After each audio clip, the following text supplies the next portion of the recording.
என்ன சரி, என்ன பிளானிங்கில் இருக்கீங்க? எதையுமே வாங்கிட்டு சொல்லாமல் அப்படியே இருக்கீங்களே, உங்களுக்கே தெரியலையா? யாரும் நிற்க முடியல, ஒம்மட்டிருச்சு இது பார்த்தீங்களா? உங்களோட பேட் சமால் என்ன ஐடியாவில் இருக்கீங்க? எப்போ எப்படி இருந்தால் செத்து போயிருவீங்க. உங்களை ஹாஸ்பிட்டல் கொண்டு விட்டுருவாங்க. நான் இல்லாட்டாலும் யாரோ கொண்டு விட்டுருவான். ஏன்னா அதை வந்து உங்களை கேர் எடுத்து பார்க்க மாட்டாங்க. பார்ப்பாங்களா? உங்களை ஹோமில் சேர்த்தாங்களா சேர்க்கலையா? முதல்ல நான் விட்டு வந்ததுக்கப்புறம் ஊருக்கு போகிறேன்னு போயிட்டீங்க. அப்போ எவ்வளோ ட்ரீட்மெண்ட் நல்லா பார்த்து செஞ்சு சாப்பாடு கூட கொடுத்து நீங்கள் நல்ல ஆரோக்கியமாக போனாலும் மறுபடியும் எந்த இடத்துல தள்ள போனீங்களோ அப்போவே நான் நல்லா இருக்கேன்னு கேட்டேன். என்ன சும்மா சொல்லுங்கள், உங்கள் மனசில் என்ன தோணுது? அன்னைக்கு நான் மட்டும் அவ்வளோ நானும் மணிஷ் சார் எஸ்ஐ கணேஷ் சாரா அவங்களாம் இல்லை. எங்கே வந்து பார்த்தாரு? அன்னைக்கு எடுக்கிற அன்னைக்கு 4 பேர் வந்தோம். இங்கே இருந்தானே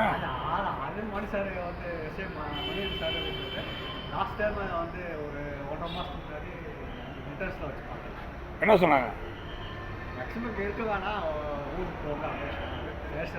இல்லை இல்லை, நான் அதவே கேட்கல, இப்போ வந்ததை கேட்கல. அன்னைக்கு நீங்கள் இருந்த நிலை தடுமாறி பரிதவிப்போடு உட்காந்தீங்க. அன்னைக்கு வந்த அதிகாரி யார்? அன்னைக்கு வந்து பணியனை கைலி மாற்றி விட்டு உங்களை அனுப்பிவிட்டு 108 உதவியுடன் அனுப்பிவிட்டு அன்னைக்கு ஹாஸ்பிட்டலுக்கு இந்த இவர் நான் மட்டும் அங்கே ஹாஸ்பிட்டலுக்குன்னா இதே இன்னைக்கு குமார் நேற்று நாளைக்கு சுதந்திரம் தாங்க. இன்னைக்கு 11ஆம் சேர்த்து விட்டுருக்கேன். நேற்று வெளியேற்றிட்டாங்க. காலில் புண்ணு, மாற்றுத்திறனாளி. அன்னைக்கு நினச்சி உங்களை தள்ளி விட்டுருக்கலாம்ல, போயிருப்பாங்கள்ல. எத்தனை ட்ரிப் வந்தேன் உங்களை பார்க்க? 6 ட்ரிப் வந்திருக்கேன். 6 ட்ரிப்பு. கடைசியாக அங்கே நீங்கள் குளிக்கிற அன்னைக்கு நான் வந்திருக்கேன். 6 ட்ரிப்பும் 5 நாளைக்கு ஒருக்க 6 நாளைக்கு ஒருக்க வந்து தொடர்ச்சியாக வந்து பார்த்ததுனால உனக்கு முடி வெட்டி சேவிங் பண்ணி விட்டு என்னென்ன செஞ்சாங்க.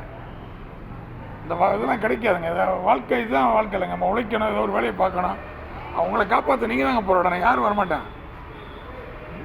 இல்லை அன்றைக்கே சொல்லி காப்பாற்ற போகிறோம். ஏங்க சோம்பேறியை உட்காந்து சாப்பிட்றது காப்போங்க யாருக்கு வேணும்? முதியோருக்கு வேணும். உங்களுக்கு ஏன் ஒரு ஹோட்டலில் வேலை பார்த்துருக்கலாம், பேப்பர் எடுத்து கூட வேலை ஆட்டு நம்ம பாட்டுக்கு குப்பையை கூட பெரிய காசு ஆக்கி அதை வச்சு வாழ்ந்து 4 பேருக்கு உதவி பண்ணுற அளவுக்கு நீங்கள் இருக்கலாமுங்க. இருக்கலாமா? இருக்க முடியாதா? இப்போ 2ஆம் முறை நான் சேர்க்குறது எனக்கு நான் தான் சேர்க்க போகிறேனோன்ற எனக்கு அழுகுதான் வருது. மாட்டுத்தாவணி மோசமானதுங்க. இன்றைக்கி சுதந்திர தினம் வரக்கூடிய மாட்டுத்தாவணி எவ்வளோ பேர் இங்கே இருங்க. அதெல்லாம் எவ்வளோ நாரிப்பு கிடக்கு. என்ன செய்யலான்னு சொல்லுங்கள். ஃபைனலாக உங்களுக்கு நான் ஏதாவது செய்யணுன்றதுக்காகத்தான் நான் அங்கிட்ட ஊருக்கு போயிடுவேன், அங்கிட்ட வெளியே கிளம்பிடுவேன், ஸ்டேஷன் பின் போகிறேன். லைட்டே இல்லை. லைட் ஏரியாவில் நைட்டு நான் கம்ப்ளைண்ட் போட்டிருக்கேன். ஒவ்வொரு கோரிக்கையும் நான் கொடுத்துட்ருக்கேன். அரசு பார்வைக்கு அதாவது யாரும் இப்போ வரமாட்டாங்க. என் போன்ற ஆளுகள் சொன்னாத்தான், அதுவும் ஓயாமல் அழுத்தம் கொடுத்தாத்தான் சிஎம் செல் மாண்புமிகு முதலமைச்சர் தனிப்பிரிவுக்கு அடித்து அனுப்பி அதுக்கு பிறகு தான் அதிகாரிகள் இது பண்ணுறாங்க.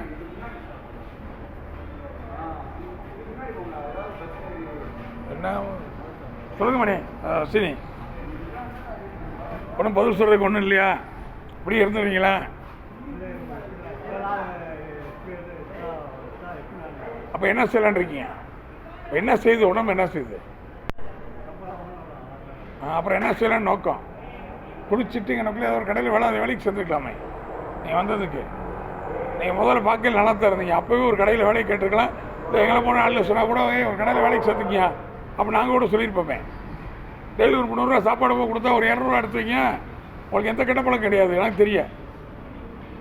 கெட்டப்பழம் கிடையாது. அப்புறம் நான் ஒரு 200 ரூபா எடுத்து வச்சா ஒரு சின்ன கடையை போட்டுங்கன்னு பொழப்பு பழக்கலாம்ல ரோட்டில். அது கூட ஏற்கனவே சொல்லியிருக்கேன், சொன்னா இல்லையா? என்ன சார் யாசகம் வாங்குவதோ நீங்கள் யார்ட்டையும் கேட்கல, கொடுக்குறாங்க சாப்பிட்றீங்க, கொடுக்கலன்னா பட்டியாக கிடக்குறீங்க, குளிக்காமல் இருக்கீங்க. அந்த துர்நாற்றம் உங்களுக்கு அந்த கால் இந்த கை வைக்க ஆரம்பிச்சிருச்சு. உங்களை நீங்கள் பாருங்கள், நான் இதுக்கு மேலே கெஞ்சக்கூடாது. அதாவது மனுதாரர் முயற்சி எடுக்கணும். அவரோட குமரல், அவரோட வழி அவர் தான் பேசணும். சீனிவாசன் இப்போ எத்தனை மாதம் இருக்குது? 8 மாதம் இருக்குமா? நான் சேர்த்து விட்டு 6 மாதத்துக்கு மேலே சேர்த்து விட்டது.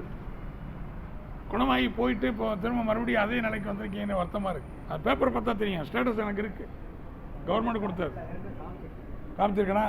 அந்த ஸ்டேட்டஸ் இருக்குது, அதை பார்த்தா தெரியும். எப்போ சீனிவாசனுக்கு இது பண்ணாங்கன்னு அந்த மாதம் தெரியும்.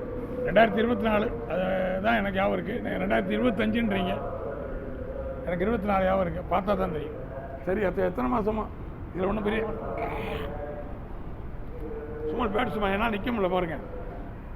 யாருக்கும் உங்களோட இது வந்து அதாவது சின்ன பிள்ளைகளுக்கோ முதியோர்களுக்கோ தொத்துடக்கூடாது.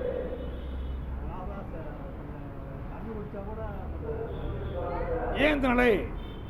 குளிக்க தண்ணி இல்லையா? பாத்ரூம்ல குளிங்க, துணியை தூக்கி போடுங்க, துணியை மாற்றலாம்ல.